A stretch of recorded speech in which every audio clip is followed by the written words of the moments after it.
From the creator of Cookie Clicker, the original idle game, comes a new idle game for your browser. Hello, I'm the Raziel, and today we're gonna take a look at NeverEnding Legacy in today's edition of Let's Talk Idle. Is it as good as Cookie Clicker? Can it hold its own? Well, we're about to find out. So, what is NeverEnding Legacy? So, NeverEnding Legacy is pretty much a game that is very similar to the Civilization game series, in that you start out with a budding civilization that starts with only a handful of people, that is then growing in both its research capabilities, its policies, its territory, and of course, its population. It is your job to keep your people happy and healthy while growing as much as you can in technology. So, first off, when you start this game, I'm actually gonna start a new game to show you guys.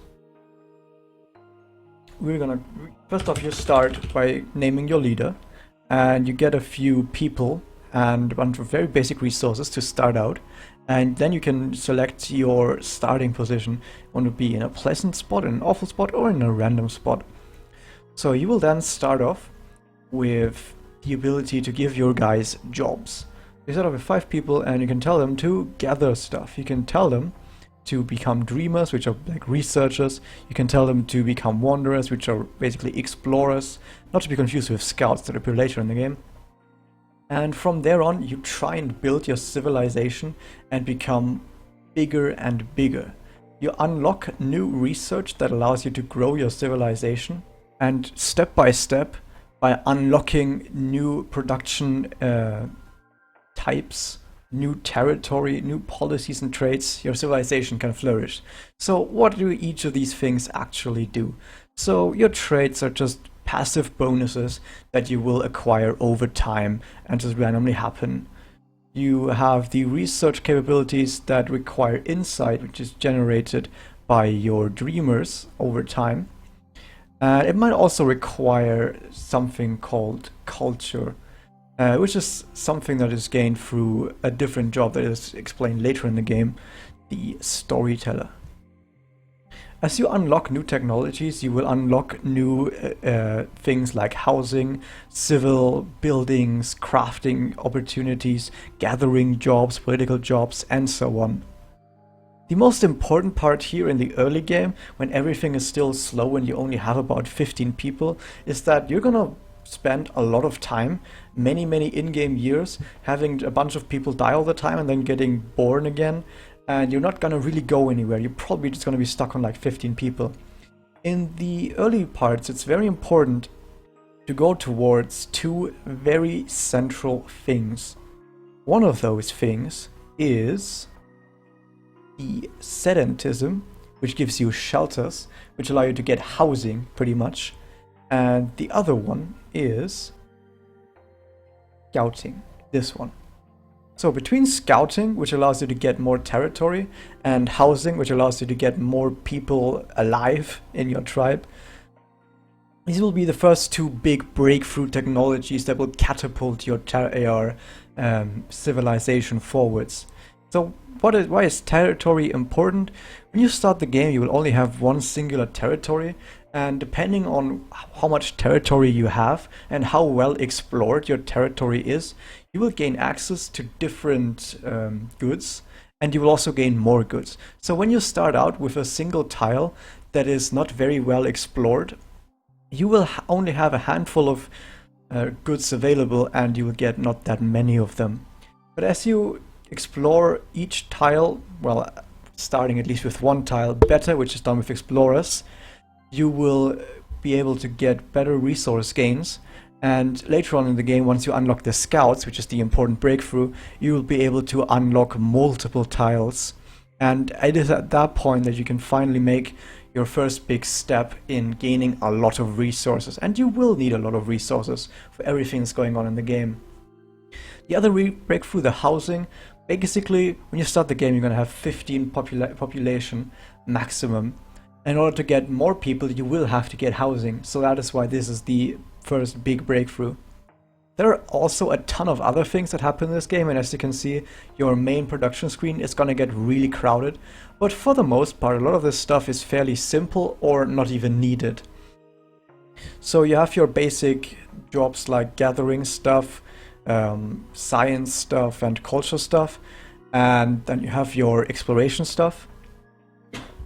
And then you just have a bunch of side production gathering jobs that give you specific crafting and construction materials. With those, you usually want to buy more housing, and for the most part, that's already it. A lot of the other stuff is just storage, which is nice to not have your stuff deteriorate over time. As you can see, you lose stuff from decay.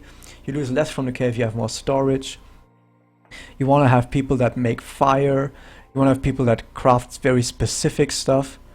And you can sort of branch out into many different directions and get many different ways of getting goods, and also many different goods. Now, a lot of these different materials and resources that you see over on this side, which is a lot, I probably only use a handful of these, and the other ones just randomly accumulate. So far this game is still in a very early spot, and as such, a lot of this stuff is not that useful yet, and there's a lot of stuff that you gain, for example, out of the gems and ores, different types of ores that you're getting, which are not really needed or used for anything yet. But since this is still an early game state, like an alpha, and there's a lot of stuff being added to it, you can keep coming back and there'll be a lot more content being added all the time.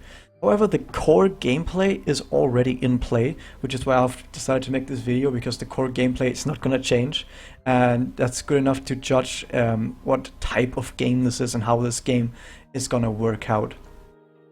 So this game is also a bit similar to another game I've played, the Kittens Game, which is called exactly that, the Kittens Game, where you also build a civilization but with kittens. What usually happens in these types of games is that you do end up with a lot of different materials and you don't quite know what to do with it. For an idle game, there's a lot of stuff here. There's a lot of stuff to get overwhelmed with. If you want an idle game where you just sit there and watch numbers rise while you just don't do anything else, this might not be the one for you, because there's a lot of micromanaging going on. This is a game that you can play very actively. At the same time, there's always spots where you're just waiting for something to happen. And at that point, it's okay to just go do something else. It does have a really nice system in place to help with that, which is the fast forward system. So whenever something is paused, like for example, you're in a menu and you have the pause menu open, or when the game is closed, or at specific times when you research something new, you'll also be granted these new like fast ticks, as you can see right here. And you can use up fast ticks to make the game run a lot faster. And because of that, even if the game is closed, or if you're doing something else, or even as a gift sometimes, you will be rewarded with more and more progress. So you don't have to be very active. If you feel like, okay, you don't want to micromanage that much, you can just close the game, come back later, and use up your fast ticks to make everything go a bit faster. So between that, you can choose between a very active playstyle, you can play the game a bit more idle, though even if you do want to go idle, there's a lot of stuff to keep in mind, a lot of stuff to work with. And one thing that I haven't really touched on yet, because it's fairly unimportant, is the policy system. So this is something that definitely is going to need a lot of still more work put into it, but I'm sure that Otte is going to work more on this. So policies allow you to use a resource called influence, which is generated by specific jobs. And you can use influence to, well, either enact or disable specific policies. Something like, make your people drink muddy water. Tell your people how much water they are allowed to drink. Should children work? Should elderly work? How many kids can they have? And it also has some special bonuses via faith. For example, you can toggle something here which consumes faith, but you will get birth rate plus. Woohoo! This stuff can be very nice, but it's not actually that. It's not that needed. This stuff is. It's mostly pointless right now. But I'm pretty sure that once a bit of work has gone into policies as well, and a lot of more special policies have been added, and this can be another system that's going to add quite a bit to the game. So, with everything in this game, what am I going to say about it? So, I think I've pretty much summed it up earlier by saying that this is a game that works very good in an active state, also in an idle state, but it can be very overwhelming for you. Even, especially now when they're gonna add new stuff to it, it's not gonna get less overwhelming probably, unless they have a complete UI overhaul. So do I think it's worth playing? Yeah, definitely.